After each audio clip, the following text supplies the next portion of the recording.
And we are back with the GSMC Wrestling Laureate Podcast, brought to you by the GSMC Sports Network. I'm your favorite wrestling fan here at Eric Rodriguez every Monday night live on the GSMC Sports Network, talking about the greatest thing in the world, professional wrestling, 8 p.m. every time. Make sure you guys Superman punch that like and subscribe button to the show so you guys can get notifications when we publish videos and go live. Also, make sure you guys send in your chats. I want you guys to absolutely relentlessly sound off in the chat. I want to know what you guys are thinking. I want to know what you guys want to talk about. 1,010%. Don't be shy. There's no such thing as a bad chat. Don't worry. No one's going to grill you. No one's going to roast you. No one's going to call you stupid or anything like that. Here at the GSMC Sports Network, we do love and cherish our fans. We believe in hustle, loyalty, and respect. I'm just kidding. No, you can't say that now because John Cena's a bad guy. No, I'm just kidding. You can still kind of say that. But we do love a lot of peace, love, and positivity. 1,010%.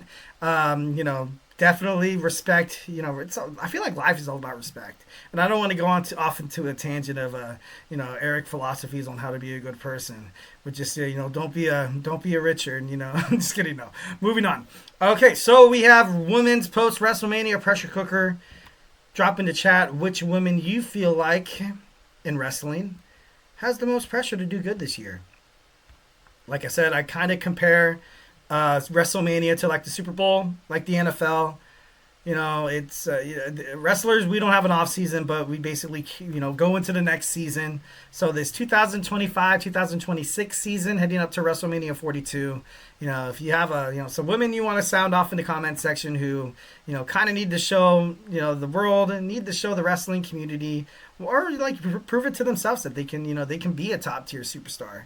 They can hold the Women's Intercontinental Championship, United States, WWE World Championship. So let's go and start off with Becky Lynch. I know Becky just came back. I get it. Being a successful author, she's a busy girl. Started a family. Nothing against that. But she was expected to come back the Monday Night Raw on Netflix. There's so many times where a lot of people were thinking that she was going to come back. Something happens to Naomi at Elimination Chamber. They need a replacement because Jade took her out before the match. Bam! Becky Lynch's music goes off. That could have been that could have worked. But Becky Lynch waits until WrestleMania, which is so it's cliche, and nothing bad about it. But you made the fans wait this much. You win the World Tag Team Championships with Lyra Valkyria, drop them the next day back to Liv and Raquel, and then you turn your back on Lyra.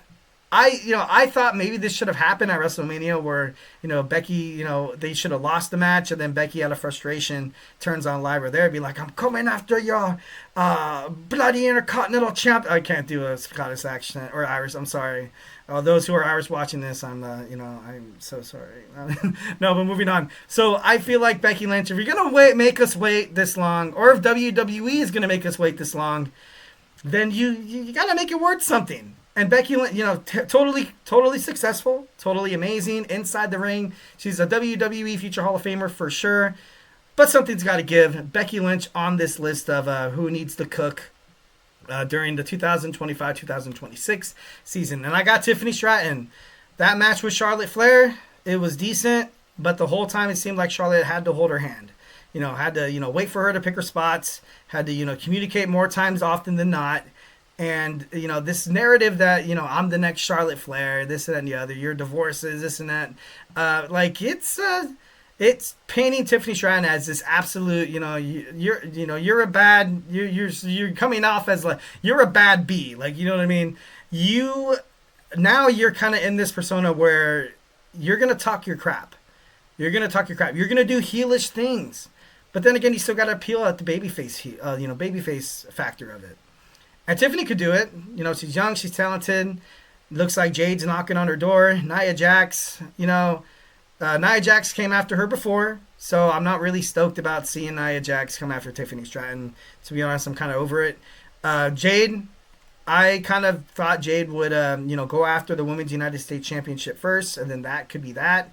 And then maybe eventually jump on into WWE Women's Championship status. But you defeat Charlotte Flair, which WWE wanted. They wanted Tiffany to be the face of the women's division on SmackDown. That is a heavy burden to hold. Like I said, great inside the ring. But, this 2025, 2026, heading into WrestleMania 42, I want to see great things from Tiffany Stratton. I do. I feel like at this point we're kind of owed it. Next we got Bianca Belair. Bianca Belair has been flirting with a heel turn that we haven't seen it yet. She broke her, a couple of fingers in that match with Io Sky and Rhea Ripley for that Women's World Heavyweight Championship. So Lord only knows how long she's going to be on the shelf for. I kind of didn't like how Naomi was the only one to blame for the attack on Jade. I felt like, Bianca being a part of it would have been a lot better of a storyline. Having Bianca take on Jade at WrestleMania 41 would have been more of a pop. But, they're not turning Bianca Belair heel so fast, and I want to know why.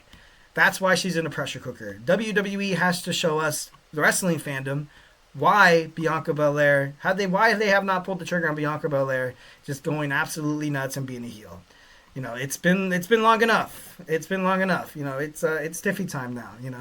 No, but I want to see Bianca Belair turn heel. I want to see her. I want to see it done right, and I feel like it will be. Maybe they're letting it stew a little bit. Sometimes the best stews, sometimes it takes time. Those who grill, through a smoker, throw a rack of ribs in there, or like a beef roast. You let that thing, the slower the better. The longer the better. Fall off the bone meat. Who doesn't want that? And maybe that's eventually what we will see with Bianca Belair. But as of right now, it really honestly seems like, WWE is literally, it seems like they're kind of dropping the ball on this. So I definitely want to see Bianca Belair do better. Nia Jax, like I said, returned. Feud with Tiffany Stratton again. Come on, we've seen this already before. Why is this happening? I know she didn't go to Monday Night Raw for Io Sky because I feel like Monday Night Raw will be a safe haven for a lot of these young, talented NXT young women superstars to go up there, like Stephanie Vaquer, maybe Giulia, like Roxanne Perez. So who else are we gonna have Nia Jax feud with? Tiffany Stratton. And during her rematch, where Candice LeRae actually did get involved and cost Nia Jax the match via disqualification. And instead of Nia Jax getting upset at Candice LeRae, like she gives her like a hug and a high five, and I'm like, dude, what are you doing? Like, you should be super upset that this is your rematch for the WWE Women's Championship. I feel like at Backlash we'll probably get a triple threat match between Jade, Tiffany, and Nia. And then maybe that's when you kind of have things go off with Bianca and Jade. Or, because it feels like whenever Nia Jax is in any kind of title picture, she's always kind of not been the placeholder, because that sounds kind of mean. Because, every single time she's that championship run, I feel like she's been robbed. And I feel like she has, been kind of, done wrong a little bit, done a little bit dirty. But, she's a star. She could definitely win the championship back from Tiffany Stratton. But that seems kind of pointless at this moment. But, Nia Jax still in the pressure cooker for 2025 to 2026. Next, we have the beautiful Madness Giulia. She comes back from an injury, which turns out, according to reports, that she was injured, but then, she wasn't really injured, but then she was kind of nursing an injury, and she didn't want to get injured more. She drops the Women's NXT Championship to Stephanie Vaquer. Vaquer becomes a double champion. Vaquer vacates the North American Championship. The ladder match happens at NXT Stand and Deliver. Bam! New champion Sol Ruca, and also the WWE Women's Speed Champion, which is which is kind of crazy. Which makes you think that WWE was not prepared for what would happen to Giulia if she ever got injured, which kind of reflects a little negatively there. But I feel like Giulia this upcoming year, if she wants to be a star in WWE. And obviously, nobody can foretell an injury. I'm not trying to be a jerk. I'm not trying to be like, oh, she got injured, so that destroys her credibility. She's not a champion. She could never be champion. No, I'm not saying that. But the fact that she has to bounce back and maybe regain that NXT championship or do something on Monday Night Raw, yeah. But that's a lot of wrestling fans. That's what they want to see with Giulia. Giulia on the NXT roster right now. It's great. It's very great and all, but she belongs on Raw. She belongs on Monday Night Raw, plain and simple. Roxanne Perez, also Raw, maybe SmackDown. Right now you have that core with Vaquer, Zarya, Grace. I feel like eventually they will have Masha Slamovich, drop the TNA World Women's Championship against somebody. She actually retained against Tessa on Sunday, so which kind of makes I'm like, it would have been a nice spot to kind of have her drop the title Then you see Masha in NXT. Also, the draft coming up. Are they going to draft TNA superstars? Is Joe Hendry going to be the first ever TNA superstar to be drafted on Monday Night Raw or SmackDown? And it's very, he's very marketable. You saw that pop with him and Randy Orton at WrestleMania. Like, dude, like, why would you not pick Joe top 3? But, maybe WWE's waiting to further on this partnership with TNA, which by all means could be beneficial. But, if you want to make TNA, eventually I feel like it will be kind of absorbed into like a WWE kind of status quo. And, you will start seeing a lot more WWE stars on TNA. Now, I'm not trying to say the superstars on NXT, like Tatum Paxley, Gigi Dolan, the Meta Girls, Charlie Dempsey, the No Quarter Catch Crew, Fraxium. I'm not trying to say, those people are low level and, them going to TNA isn't like bringing top stars to, to the Anthem sports promotion. I just feel like, it would, you don't really see, well, you saw Trick on Rebellion, that was pretty badass. You saw Oba a little bit. So, SmackDown or Raw superstars, I can imagine the pop with that. That would be amazing. But I don't know. Obviously, in the eyes of WWE, they see TNA as kind of like a, not like a baby sister company, but, like NXT, like a developmental kind of thing. But, there's a lot of established stars on TNA. I enjoy watching TNA.